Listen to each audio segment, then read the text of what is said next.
Hello, my name is Steve with SV Panopay, and today we'll be testing the genuine 45-pound CQR anchor that an individual gave to me a while back.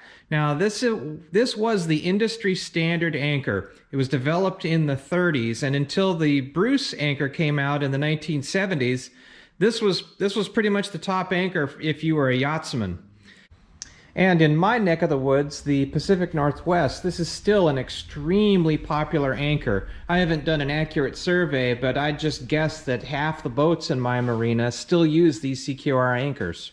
They are very well built, I will say that. The hinge here is very, very robust. I'll mention that this looseness to the hinge, I think that's pretty normal. They were built that way, but over time these anchors, sometimes this hole here will elongate and become ovalized, thus changing the geometry of the anchor. But this particular anchor does not appear to be ovalized, and I'm going to say it has had not a very hard life. It could be quite old. It came off from a boat that was built in the mid-1970s, but I have no way of knowing when this particular anchor was built. Note that the galvanizing on this anchor is 100% intact. It is not worn through in any place. Even the tip of the anchor still have perfect galvanizing. And I've got other anchors that I have verified their age and their use, and they are both old and were used extensively, where the galvanizing is still great. It's just I'm more and more convinced that old galvanizing is better than the new stuff. The anchor's labeled as 45 pounds, but on my scale it came out at 50 pounds. And in this, what I call the setting position, the weight of the tip is 9 pounds for a tip to total weight ratio of 18%. I'll note that is lower than any other single tooth type anchor that I have tested. Okay, I'm going to come clean here. I'm going to say and admit that I was prejudiced against this anchor going into it. And there's a lot of reasons for it, but primarily it's the fact that when my father and I launched Panopay back in 1982, we had a CQR anchor on board. Now, I've gone through my old photos, and I cannot ascertain whether or not that was a copy of a CQR or a genuine article. I always assumed it was genuine, but now I'm beginning to question that. But in any event, the performance of that anchor was poor. I have vivid memories as a child, teenager, setting that anchor or attempting to set it, and it's pulling it around an anchorage with it presumably on its side and dragging. And there's been just an endless number of reports by sailors, people online, in books of, at times, these anchors just not performing. Another reason for my lack of confidence in these anchors came 4 years ago when I tested a CQR that I believe was a copy. If you look in my video list, it's anchor test number 10, and it did just exactly what I remember our original CQR doing, which is it just laid on its side and I drug it around. I eventually got that test anchor to set, and when it set, it held pretty good, but it just backed up everything that I had believed about our other anchor. Now, regardless of what you think of the setting performance of these anchors, when they are set in a firm seabed, they do produce pretty good holding power. And indeed, during the 60-knot blow that my father lost his CQR anchor due to road chafe, the anchor was not moving. It was holding very solid. But let's put the past behind us. We've got a bona fide, genuine CQR anchor in good condition. Let's go see how it does on the bottom.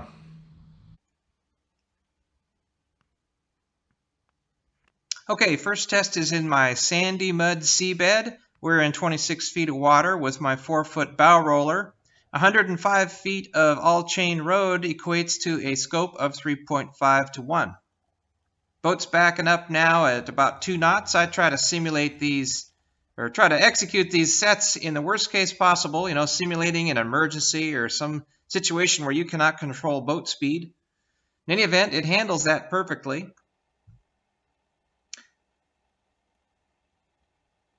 I power set all these at 250 pounds of thrust to make sure that it is indeed set. Boat's going to now pass overhead at 3.5 knots. This simulates a very aggressive wind or current reversal. Kind of again, a worst case scenario.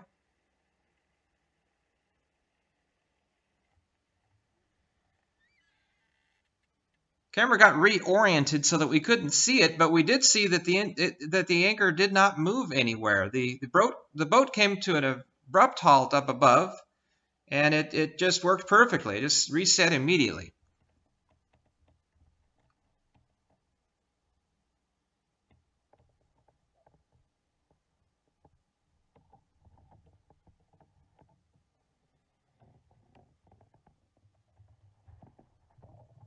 Took a lot of force to get that anchor to release from the seabed, and when it did, we see some substrate adhering to the fluke, but only up near the front or the tip of the fluke. That's pretty common for the other convex style anchors that I have tested.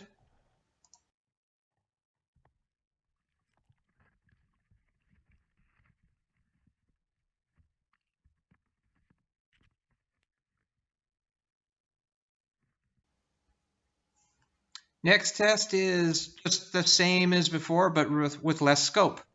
We're at 2.5 to 1 scope. Anchor landed on its side this time.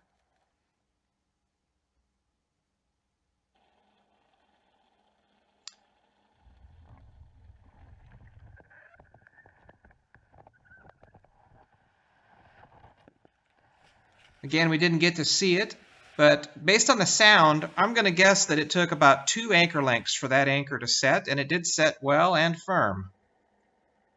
Power set with 250 pounds, then drove up and over. We can see motion and hear it, and maybe it took a little longer, maybe I'm going to guess 3 anchor lengths, but it did get the job done. When it dug in, it brought the boat, which weighs 15,000 pounds, to an abrupt halt.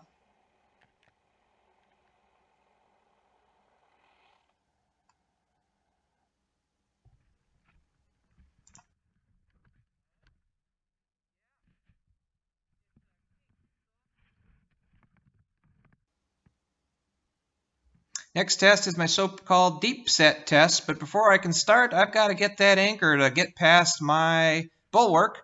Like some other anchors I've tested that needed 2 shackles in order to connect a chain, it hangs up on my rather compact bulwark opening.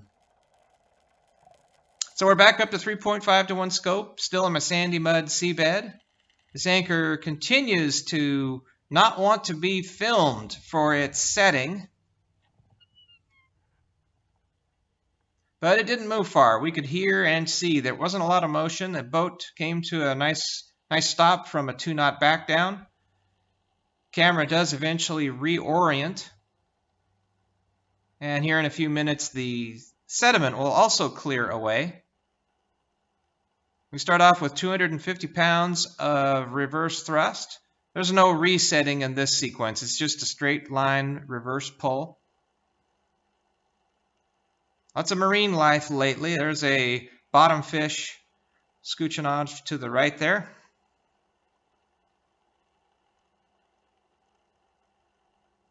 Here's 310 pounds of thrust. I hold each of these power settings for 30 seconds.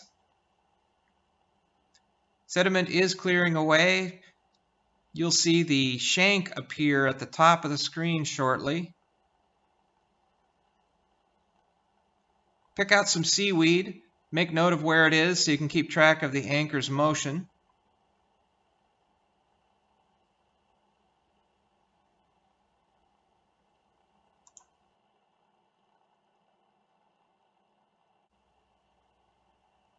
We're now up to 370 pounds of thrust. I estimate that the shank is, at this point, laying just at the surface of the seabed. Beyond the shank, we can now start to see that seabed is being forced up into a heaped up pile. That pile is only on one side of the shank. That must mean that the anchor is laying on its side to a certain degree. Here's 430 pounds of thrust. Looks like every time I increase the power, the anchor surges ahead, but not very far, only an inch or two.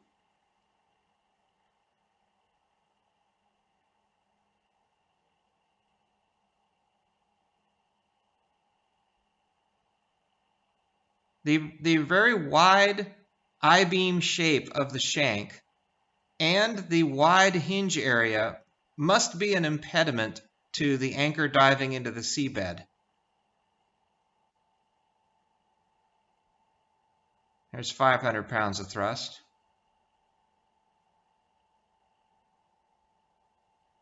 But in spite of that diving impediment, the anchor is getting the job done.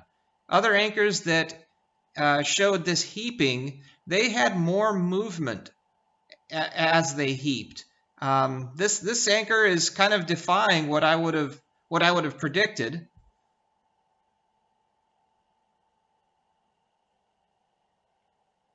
$610 pounds of thrust. The piece of seaweed that I picked out in the beginning, I don't know, I don't think it's moved, well, okay, maybe a foot. I was going to say 6 inches, let's call it a foot.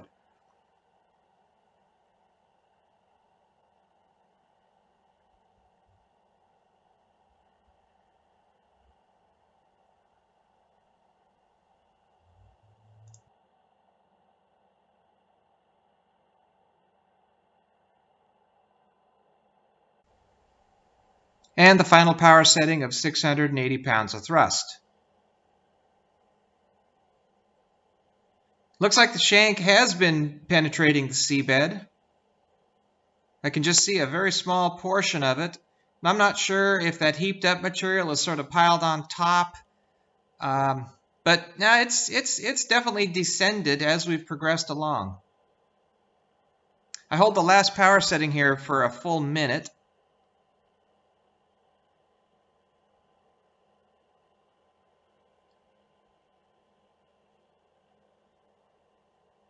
Quite a bit of power. I've estimated that this is equivalent to, say, 40 or 50 knots of wind. And that's not a lot of movement. I would feel pretty comfortable holding to that anchor at this level of force. I'm actively trying to get a different boat situation so I can pull harder with these anchors.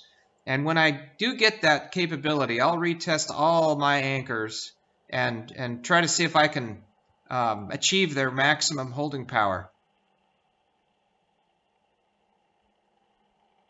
But for this amount of thrust, that anchor is getting the job done perfectly. I'm going to say my piece of seaweed has moved less than 2 feet for that whole sequence. It's comparing very favorably to all the other anchors that I've tested.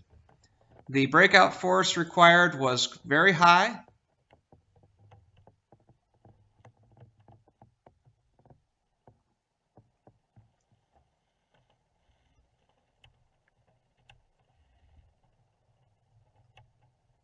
And very little seabed was adhered to the fluke.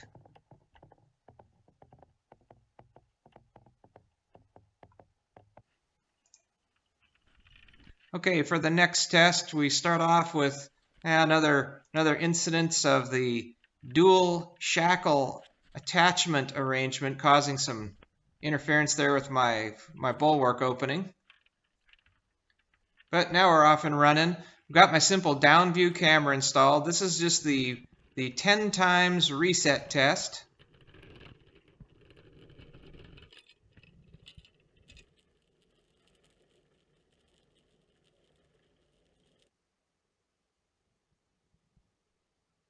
Boat's backing down at about 2 knots. And for once we get a good picture of this anchor setting.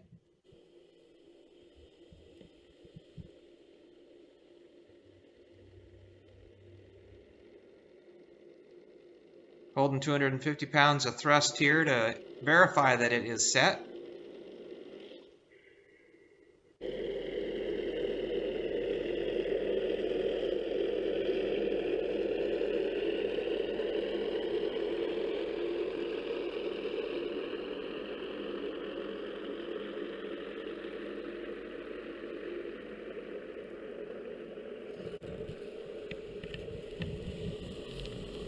for that first reset, it looked like the anchor remained engaged. There was some turbidity, so I wasn't sure, but didn't take long. The anchor reset within 2 or 3 anchor lengths and brought the boat to an abrupt halt.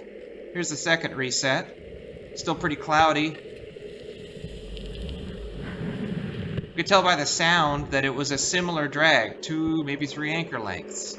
Brought the boat to an abrupt halt. High power set with 250 pounds in reverse after each of these resets. Here's the third try.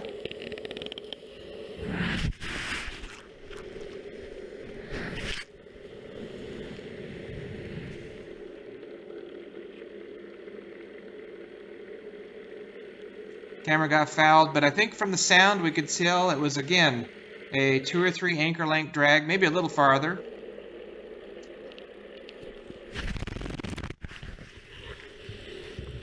Same story on the fourth reset. I just hear a few seconds of anchor dragging and then it all stops. Topside, they all feel real firm to me. The boat's just getting stopped dead in its tracks.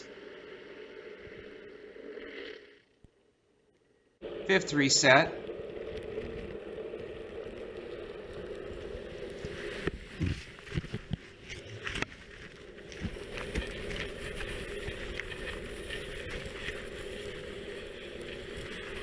This was the longest drag by far. Really the only long drag. I'm going to estimate it was 30 feet.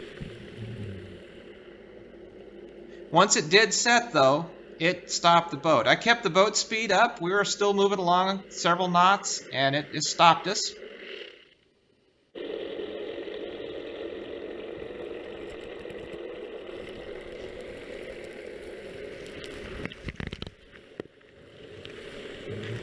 Sixth reset was abrupt.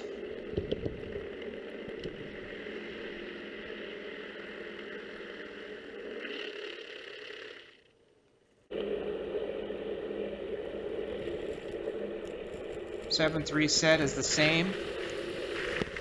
The camera is hopelessly fouled at this point, and at some point during this sequence, my camera housing became very damaged. The lens shattered. And it's remarkable that water did not get inside the camera. Eighth reset was great.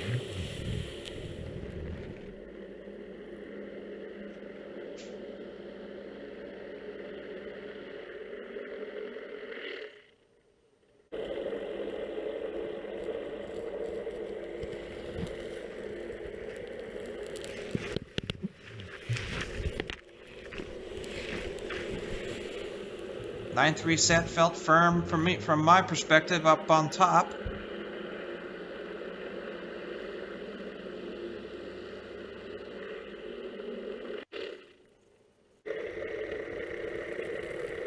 Same story on the last reset. It was perfect.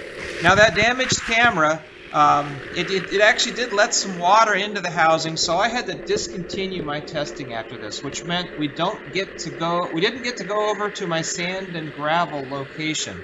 So we've only got this one seabed to judge this anchor for now, and based on that seabed, great, wonderful, resets very, very well. I won't say it's perfect, but it's pretty close.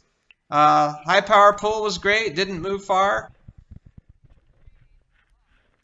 Anchor did just fine. Well, I don't know about you, but that was very impressive. I did not expect that kind of performance out of this anchor. I wish I had a time machine. If I did, I'd go back 35 years and try to figure out what was going on with our original anchor. Maybe it was a poor copy. Maybe we were dropping it in shallower water. We had less chain back then, and I know that around here in the summertime, shallow water, say 20 feet or so, has a lot of really thick, heavy weed. Maybe this anchor's low tip weight when it's on its side can't penetrate weed as well. That's going to be hard for me to test, but I'm sure going to try. Here's a look at the shattered lens of my camera housing. Again, it's pretty amazing that this camera didn't get flooded and it still works, but I'll keep using it until it dies. Thanks for watching. Glad you guys are getting something out of all this. Big thanks to the people that have donated directly to my Patreon or PayPal accounts. And if you want to do the same, you go below this video down in the description, you'll find links to those. All right, anchor safely. So long.